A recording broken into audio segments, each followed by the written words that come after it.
High বন্ধুরা, কেমন আছো সবাই? Welcome to new blog. তো দেখো, আলু ভাজা করে নিচ্ছি ছেলের জন্য। তো বন্ধুরা, শরীরটা ভালো যাচ্ছে না আজকাল, হিমোগ্লোবিনটা কমে শরীরটা ভীষণই খারাপ হয়ে গেছে, উইক হয়ে গেছে। তো ঠিকঠাক মতো ভিডিও করতে পারছি না, শ্যুট আর ভিডিও ছাড়তেও পারছি না।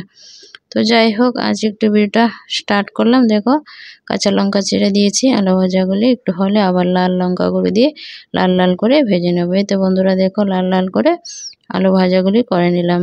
গত দিনের ডাল আছে, ডাল আর আলু ভাজা দিয়ে সকালে খেয়ে নেবে ছেলেটা। আর এখানে আর কারকল ভাজাও বসিয়ে দিয়েছি, কারকল ভাজাটি হয়ে গেছে। এখন তরকারির আলুটা ভেজে নিচ্ছি। আজ পটল দিয়ে রান্না করব, ট্যাংরা মাছের ঝোল, আলু পটলের ট্যাংরা মাছের ঝোল। আর পটলগুলি দেখো এভাবে লম্বা করে কেটে নিয়েছি চিকন করে। তো চলো, পটলগুলিকে এখন ভাজবো। তারপর আরও কিছু কারকল রয়েছে, সেগুলি ভাজবো। আর আলুগুলি ভেজে তুলে নিয়েছি, এখন পটলগুলি ভাজা বসিয়ে দিলাম। হালকা লবণ হলুদ দিয়ে একটু ভেজে নিলে তরকারির টেস্টটা আসে আর কি। তো আমি যে কোনো সবজি রান্নার আগে একটু ভেজেই রান্না করি আর কি। তো আলু ভাজা হয়েছে, পটল ভাজা হয়েছে, মাছটিও ভেজে নিয়েছি। আর এই কড়াতেই দেখো মাছের তরকারিটা বসিয়ে দিয়েছি। একটু নাড়াচাড়া দিয়ে এখন ঝোলটা ফুটিয়ে নেব। তারপর আরেক পাশে ছেলের জন্য এই যে আলু পটল দিয়ে নিরামিষ ঝোল মাছ ছাড়া আর কি। ও তো মাছ খায় না আর কি ছেলে। তারপর দেখো মাছের তরকারিটা হয়ে গেছে। তো আমার রান্নাবান্নাও কমপ্লিট, আর ছেলের তরকারিটা হয়ে গেছে। এখন তরকারিটা নামিয়ে নিচ্ছি।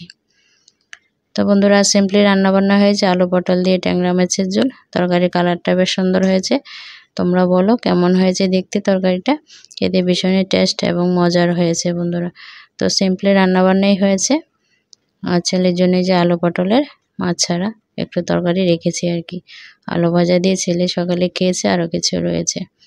তারপর কারকল ভাজি করলাম।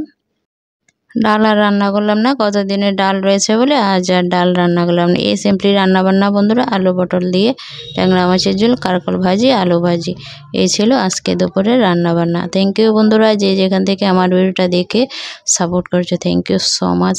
তো বন্ধুরা, নতুন হলে অবশ্যই আমার চ্যানেলটাকে সাবস্ক্রাইব করে দিও। আর ফেসবুক পেজটা যদি ফলো না দিয়ে থাকো অবশ্যই ফলো দেবে। বাই বন্ধুরা, আবারও আসবো নতুন ভিডিওর সাথে। ততক্ষণ ভালো থেকো।